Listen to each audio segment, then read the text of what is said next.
allez bien. Aujourd'hui, je vais vous présenter une petite sélection, je vous dis pas le chiffre parce que je m'en rappelle pas, et de mes jeux pour cet été. C'est parti, on commence.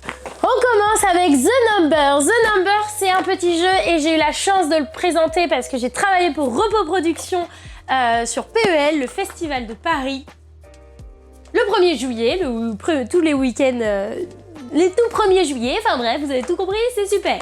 Et du coup, The Numbers, c'est un petit jeu que j'ai beaucoup aimé. Déjà parce que j'ai éclaté les dernières personnes que je présentais, j'ai fait. Mon record, c'était... mince, je crois que j'ai fait 108 points. J'ai pris une photo au cas où. Genre voilà, on pourra la mettre là. Hello les loopers. J'espère que vous allez bien. Regardez mon résultat chez Numbers. Voilà. Donc là on voit pas, c'est à l'envers. Mais j'ai fait 108 points. J'ai donc éclaté tout le monde. Voilà. Et oui, on se la pète, maintenant on peut ranger et je vais jamais l'effacer comme ça. Dès qu'on ouvrira la boîte, on verra. Voilà. En tout cas, tout le festival sait que j'ai gagné. Bref, on s'en fout. Dans The Number, on est les uns contre les autres et c'est un 3-5 joueurs. On va tous recevoir 2 plaques de notre couleur. En gros, il y aura sur une plaque 10 chiffres de 0 à 9 et une plaque avec 3 rectangles blancs pour écrire un nombre composé de 3 chiffres. Une fois je le pose, ça fait du bruit, voilà. En gros, quand on a tous reçu notre petit matériel, on a le droit d'écrire sur notre petite plaquette un nombre entre 000 à 999.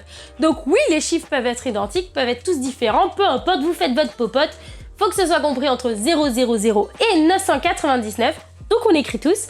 On va tous mettre face cachée et on va tous révéler en même temps. Donc quand tout le monde est prêt, on révèle. On va classer nos ardoises du plus grand au plus petit.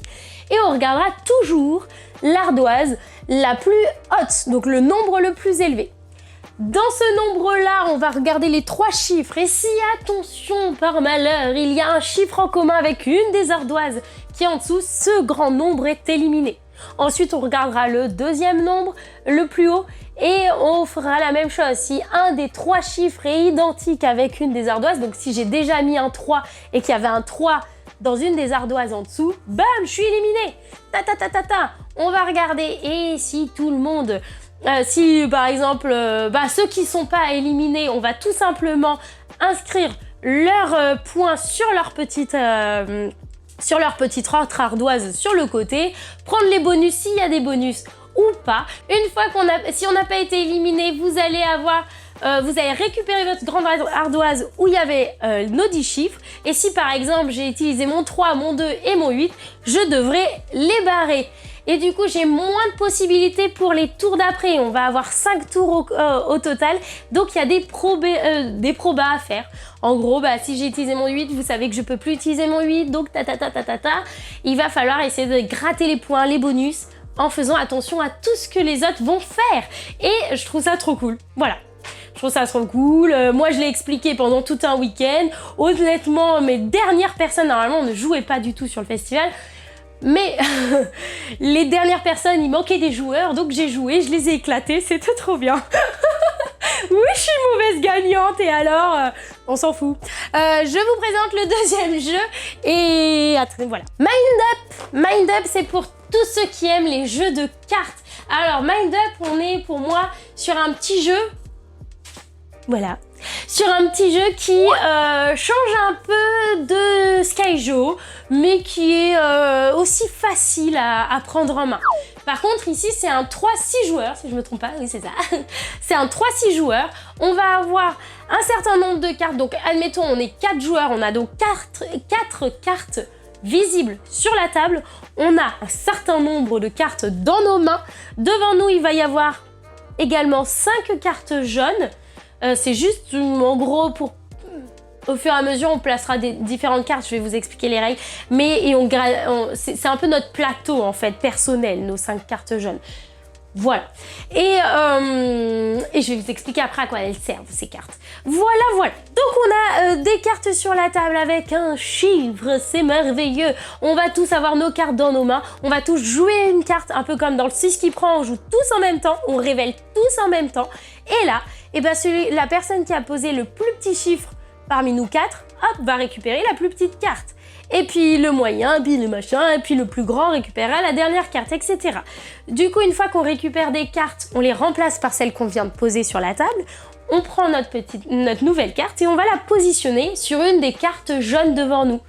Et ces cartes jaunes, eh ben, par exemple, je pose ma carte rose sur ma première carte jaune, ça veut dire que par carte rose, j'aurai un point de victoire par carte rose. Et du coup, maintenant, ok, ça m'intéresse. Peut-être qu'il va falloir que j'aille chercher des cartes roses.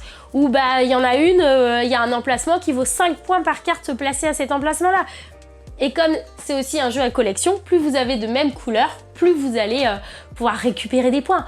Voilà, je trouve qu'il est efficace. On se pourrit un peu, mais en même temps, on a le côté un peu, on sait pas trop ce que les autres vont jouer. Donc, il y a, ça chamboule un peu parfois. Comme dans 6 qui prend, on est chamboulé. Comme dans Skyjo, je trouve que les règles sont hyper accessibles. On peut tous y jouer, c'est trop cool ça. Voilà, il y a des petits points bonus et malus dont je vous ai pas trop parlé. Mais merveilleux, il y a un QR code pour apprendre les règles en 2 minutes. Donc même pas besoin de lire la règle si je le souhaite. Si j'ai pas envie quoi, bah, bref. Ta ta ta ta. Dictopia, mangé par mes lapins juste ici, c'est merveilleux, je les adore. Voilà, Dictopia que j'y ai rejoué il y a 15 jours en terrasse, c'était trop bien. Dictopia, c'est un jeu de lettres un peu. On va tous réussir à avoir, on va tous récupérer, 8 cartes. On a 1 minute 30 si je ne me trompe pas. 1 minute 30 pour essayer de créer un mot avec ces 8 cartes. Et au début, on s'en fiche, mais après, dès la deuxième manche, on va avoir une contrainte. Donc il faut que ce mot, par exemple, soit écrit au féminin. Il faut que ce soit, par exemple, dans une des catégories. Est-ce que je peux tricher? Oui, si c'est un animal, etc. Du coup, en répondant aux contraintes que le jeu nous impose, il va falloir essayer de marquer le plus de points de victoire possible. Il y a 15 jours, j'ai perdu. Je l'ai un peu regretté. Voilà, mais j'ai pas gagné les points. Mais il y avait plein de petits trucs. Il y a plein de petits trucs à récupérer. Il y a une super bande son dans Dictopia que je surkiffe parce que je trouve, on y a joué alors sans la bande son pour dire ah c'est bon, on peut juste mettre un chrono, et avec ça change tout en fait.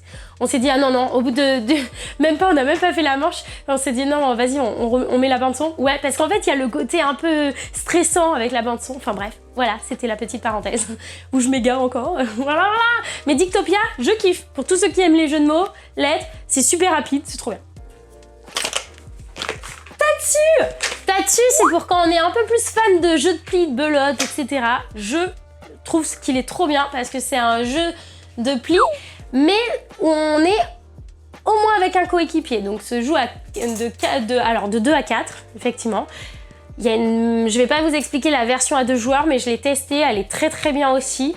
Il y a plein de choses à prendre en compte, mais là on est l'un contre l'autre. Et sinon, du coup, à 4, c'est top parce qu'on va forcément jouer avec quelqu'un. Et on va essayer tout simplement de récupérer les plis, de gagner leur maximum de points de victoire en jouant les bonnes cartes. Mais attention, parce que vos adversaires sont des fourbes et vont essayer de vous couper l'herbe sous le pied pour ne pas être vulgaire. Voilà. Parfois, je stoppe ce que j'ai dans la tête pour pas le dire. Parce que c'est...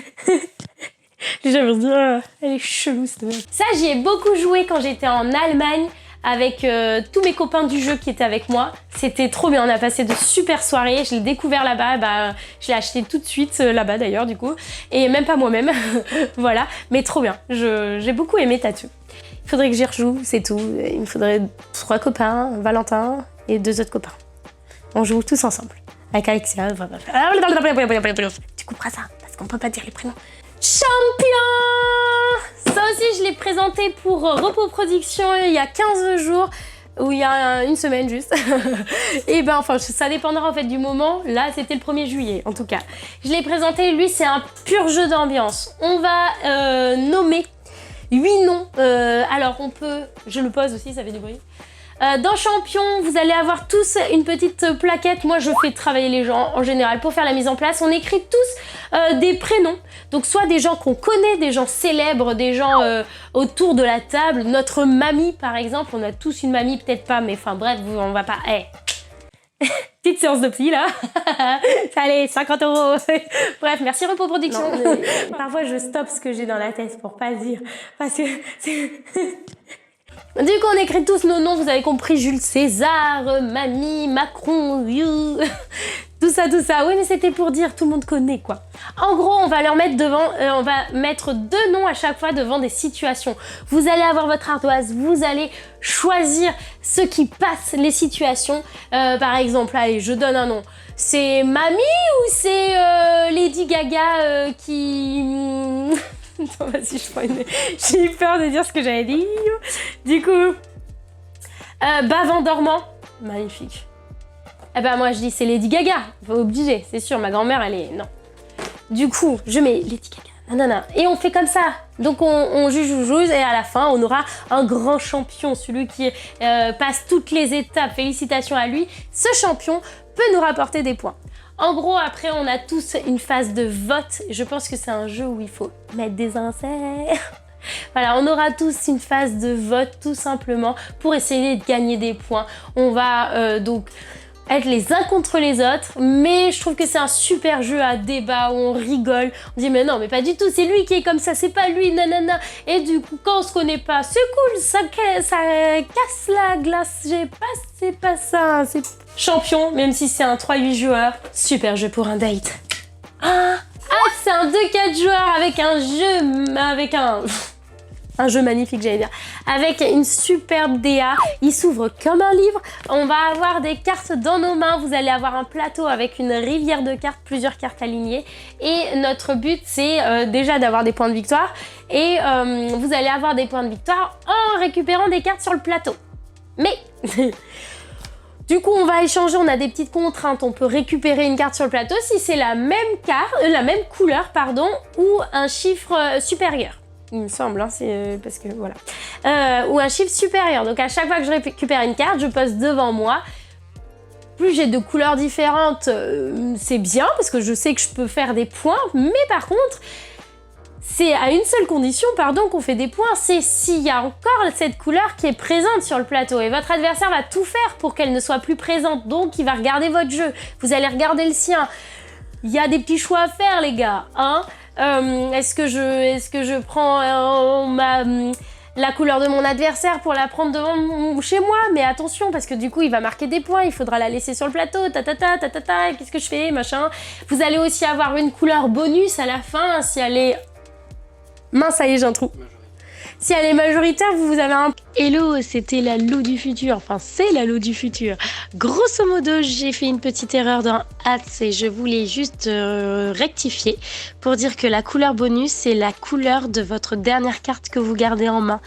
Donc, elle score différemment, pour le meilleur comme pour le pire.